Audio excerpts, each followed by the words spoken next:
राहुल गांधी की भारत जोड़ो यात्रा आज श्रीनगर में मुकम्मल हो गई। 146 दिन की इस पैदल यात्रा में राहुल गांधी ने कन्याकुमारी से लेकर श्रीनगर तक की पैदल यात्रा की। राहुल गांधी इस पूरी यात्रा के बाद अब गंभीर नेता की इमेज बना चुके हैं। उन्होंने इस यात्रा में अपनी इमेज को पूरी तरह से बदल कर रख दिया। आप आज यहाँ बर्फ में खड़े हैं, मगर आप में से किसी को सर्दी नहीं लग रही है। आप बारिश में खड़े हुए, कोई भीगा नहीं। गर्मी में आपको गर्मी नहीं लगी, सर्दी में आपको सर्दी नहीं लग रही है, क्योंकि देश की शक्ति आपके साथ है। प्रियंका की बात मैं सुन रहा था। प्रियंका ने कहा मेरे मैसेज के बारे में, प्रियंका ने कहा नॉर्मली होता नहीं है, मगर मेरे आंख में आंसू आए, क्योंकि मैं कन्याकुमारी से चला, शुरुआत की और पूरे देश में हम पैदल चले। मैं सच बताऊं, आपको अजीब लगेगा, मगर मैं बहुत सालों के लिए हर रोज 8-10 किलोमीटर दौड़ता हूं। तो मैंने सोचा था देश कन्याकुमारी से कश्मीर चलने में इतनी मुश्किल नहीं होगी। मेरे दिल में था कि आसान होगा। फिजिकली मेरे लिए ये मुश्किल काम, मैंने सोचा था मुश्किल काम नहीं होगा। शायद मैं काफी वर्जिश करता हूं, थोड़ा सा अहंकार आ गया, जैसे आ जाता है, मगर फिर बात बदल गई। जब मैं छोटा था, फुटबॉल खेलता था, घुटने में प्रॉब्लम आई और जबरदस्त प्रॉब्लम आई। पूरा अहंकार उतर गया और मैं सोचने लगा क्या मैं ये जो 3500 किलोमीटर हैं, क्या मैं इनको चल पाऊंगा या नहीं। तो जो मैंने सोचा था आसान काम होगा, वो काफी मुश्किल हो गया, मगर फिर मैंने किसी ना किसी तरीके से ये काम पूरा कर दिया। बहुत कुछ सीखने को मिला, बहुत कुछ सीखने को मिला। मैं आपको बोलूं तो दर्द सहना पड़ा काफी, मगर सह लिया। हालांकि राहुल गांधी बार बार यह कहते रहे कि यात्रा जरूरी है, यात्रा वह देश को जोड़ने के लिए कर रहे हैं, डर को भगाने के लिए कर रहे हैं, लेकिन यात्रा में जो हासिल राहुल गांधी ने किया वह यह है कि अब राहुल गांधी को कोई भी हल्के में लेने की गलती नहीं कर सकता। राहुल गांधी को अब हल्के में नहीं लिया जा सकता। उन्होंने जिस तरह से इस पूरी यात्रा में खुद को प्रेजेंट किया, जिस तरह से उन्होंने मीडिया से बातचीत की और जिस तरह से उन्होंने लोगों को संबोधित किया, उनका संबोधन यह बताने के लिए काफ़ी है कि राहुल गांधी अब पूरी तरह से बदल चुके हैं। वो कांग्रेस को लीड करने की पोजीशन में आ चुके हैं। निश्चित ही अब कांग्रेस में उनका कद पहले से काफ़ी बड़ा माना जाएगा। उनकी बात को पहले से ज़्यादा तवज्जो मिलेगी और ना सिर्फ कांग्रेस में, बल्कि मेरा मानना है कि मतदाता भी अब राहुल गांधी को गंभीरता से ले रहा है। धर्म से जो लड़ाया जा रहा है उसके खिलाफ ये यात्रा है। इस यात्रा का एक और लक्ष्य है, और वो मेरा पर्सनल लक्ष्य है, और जो हमारे साथ लोग चल रहे हैं वो उनका भी लक्ष्य है। वो है कि हम इस यात्रा को तपस्या जैसे देख रहे हैं। हम अपने देश से प्यार करते हैं, देश की जनता से प्यार करते हैं, किसानों से, गरीब लोगों से प्यार करते हैं, और उनके साथ तो यात्रा का लक्ष्य पर्सनल है। यात्रा का लक्ष्य देश की जनता को देश की सच्ची आवाज सुनाने का है। अब देखिए, उससे राजनीतिक फायदा हो, नुकसान हो, उसके बारे में मैं नहीं कह सकता। आपको याद होगा राहुल गांधी की छवि एक लंबे समय से खराब की जा रही थी। राहुल गांधी को कभी पप्पू तो कभी यह बताया जा रहा था कि उन्हें भारत की समझ नहीं है। भाजपा का कहना है कि ये जो करोड़ों रुपए खर्च किए जा रहे हैं राहुल गांधी जी की पप्पू छवि को हटाने के लिए।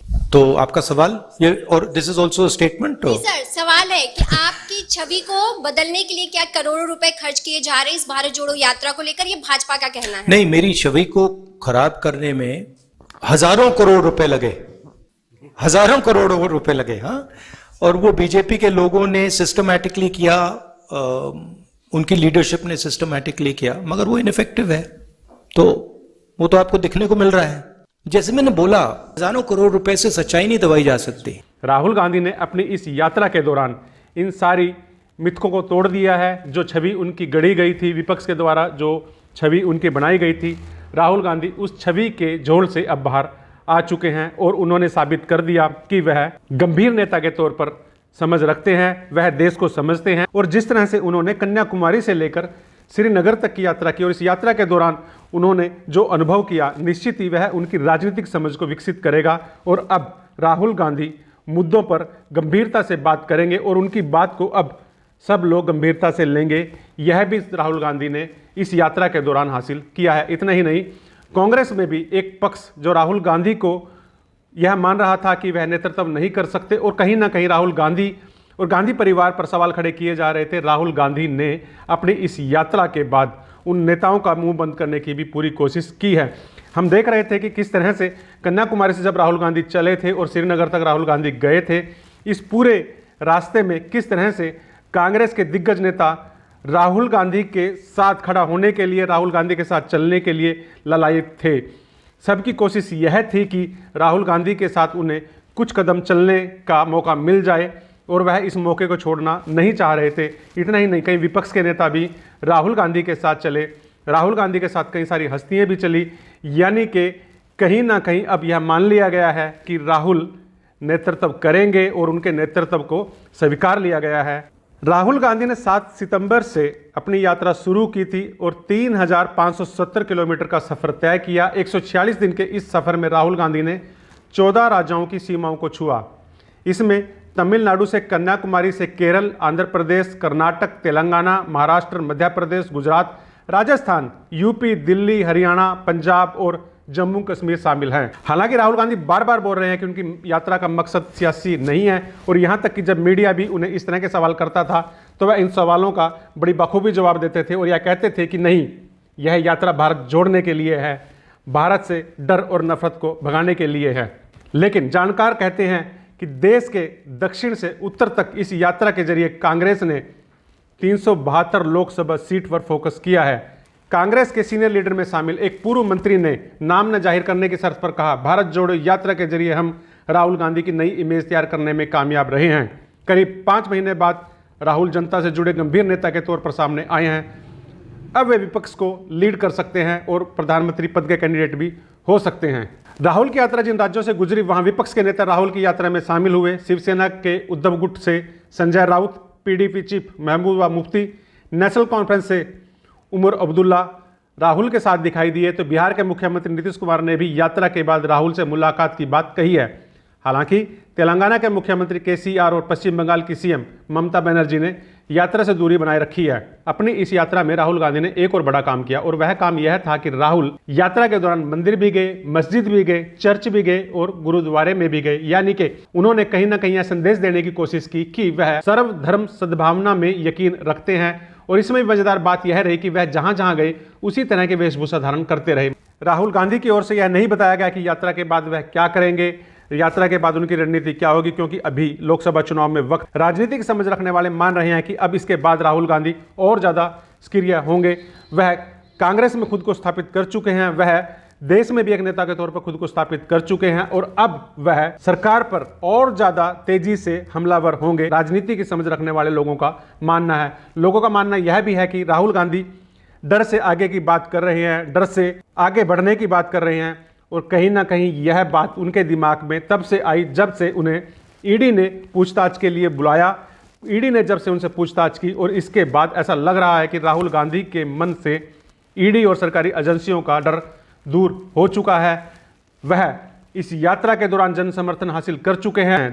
यात्रा का लक्ष्य है कि ये जो फोन कॉल है, चाहे ये आर्मी के हों, चाहे सीआरपीएफ के हों, चाहे ये कश्मीर के लोगों के हो, ये फोन कॉल बंद हो जाए। कि ये फोन कॉल किसी बच्चे को, माँ को, किसी बेटे को ना लेना पड़े। मेरा लक्ष्य ये जो फोन कॉल हैं इनको बंद करने का है। अब देखिए, बीजेपी आरएसएस के लोग आक्रमण किस चीज पे कर रहे हैं। मुझे गाली देते हैं, मैं उनका धन्यवाद करता हूं, क्योंकि